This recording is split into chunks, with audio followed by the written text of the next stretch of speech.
지난 8월 1일 지수씨 가족을 깨우는 다급한 초인종 소리가 들렸고 갑자기 찾아온 남자는 군대 선임 최씨로 초조한 얼굴로 지수씨의 막내 동생 준호씨가 옥상에서 떨어진 것 같다는 말을 전했습니다. 이 말을 들은 지수씨는 둘째 동생과 함께 최씨를 따라갔고 옥상에서 떨어져 죽음을 맞게 된 막내 동생 준호씨를 보게 됐습니다. 그러나 슬픔에 잠길 겨를도 잠시 동생 준호씨의 죽음에 의문을 품게 됐습니다. 그 이유는 동생 준호씨의 사망 소식을 제일 먼저 알린 남자가 바로 준호씨 군대 선임 최씨였기 때문입니다.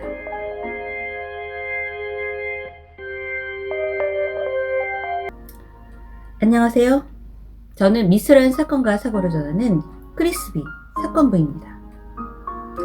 사망한 준호씨의 누나 지수씨는 전역한 지 일주일밖에 안 된 막내 남동생이 일요일 오전 집으로 찾아온 최선임 이후임과 나가게 되고 옥상에서 1시간 정도 대화를 나눈 뒤에 집으로 돌아와 점심을 먹었다고 했습니다.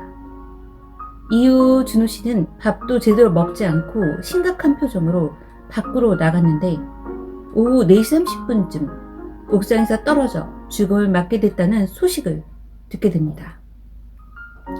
지수씨는 전역한 준호씨가 이전의 밝은 모습이 아닌 조금 달라진 모습이었다고 전했습니다. 더욱 이상한 점은 준호씨가 극단적 선택을 한 당일에만 은행 5군데에 대출 신청을 했다는 사실을 알게 됐습니다. 준호씨는 전역 후 군 적금 만기가 가까워지면서 가족과 친구들에게 한턱을 내고 싶다고 했다는데 그런 준호씨가 죽음을 선택한 이유를 지수씨는 동생 준호의 선택이 궁금합니다. 라고 말했습니다. 준호씨의 복원된 핸드폰을 살펴보면 수상한 기록을 찾게 됐는데 휴대폰에는 1,000만 원을 검색하고 돈 때문에 죽고 싶다는 내용이 담겨있고 카톡을 보니 선임 최씨가 가정사 때문에 자잘자잘하게 빌려요 라고 써있었습니다. 더욱 안타까운 것은 준호씨의 둘째 누나가 궁금한 이야기 Y 제작진과 인터뷰를 한 다음날 극단적 선택을 했다는 것입니다. 이렇게 지수씨는 하루아침에 두 동생을 잃고 말았습니다. 준호씨는 특정 두 남자에게 일방적으로 돈을 붙이게 됐는데 바로 군대 선임 최씨와 후임 이씨였고 사건 당일날 엘리베이터 CCTV를 확인하자 후임 이씨가 손도끼를 들고 준호씨를 찾고 있었습니다. 선임 최씨와 후임 이씨가 준호씨를 찾은 날은 바로 준호씨가 만기 적금을 받은 날이었고 그 돈을 선임과 후임에게 빌려줬다는 것으로 밝혀졌습니다.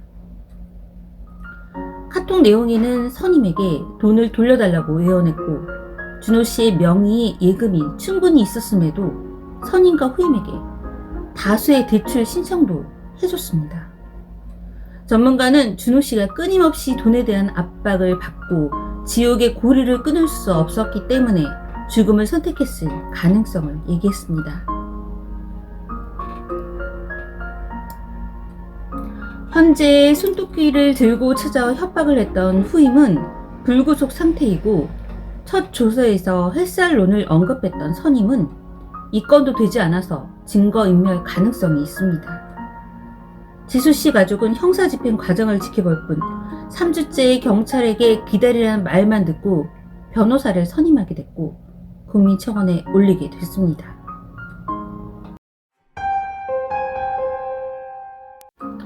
이 사건은 누가 봐도 준호씨가 군대에서 최선임과 이후임에게 괴롭힘을 당하면서 자신의 명의로 대출을 해주고 돈을 빼앗겼으며 전역을 하고도 여전히 괴롭힘을 당하다가 죽음을 선택한 것으로 보여집니다. 준호씨는 군대에 있는 동안 언제부터 이런 괴롭힘을 당했을까요? 처음 입대할 때부터였을까요? 아니면 얼마 전? 아니, 1년 전이었을까요? 언제인지 몰라도 준호씨에게는 지옥같은 나날들이었고 제대 후에도 그 지옥이 이어지게 되자 결국 선택을 하고 말았습니다. 준호씨에 이어 둘째까지 잃게 된 큰 누나 지수씨는 변호사를 선임하고 국민청원을 하면서 그들이 제대로 된 처벌을 받을 수 있도록 노력하고 있습니다. 요즘 넷플릭스에서 DP라는 드라마로 조금 과장됐고 현재는 그렇지 않다는 군대 입장의 말을 듣기는 했지만 군대의 현실을 보게 되고 준호 씨가 어떤 고통을 당했을지 짐작이 갑니다. 여러분도 부디 국민청원에 참여해서 젊은 날의 인생을 빼앗긴 준호 씨의 한을 풀어주시길 바랍니다. 저는 크리스비 사건부였습니다. 시청해주셔서 감사합니다.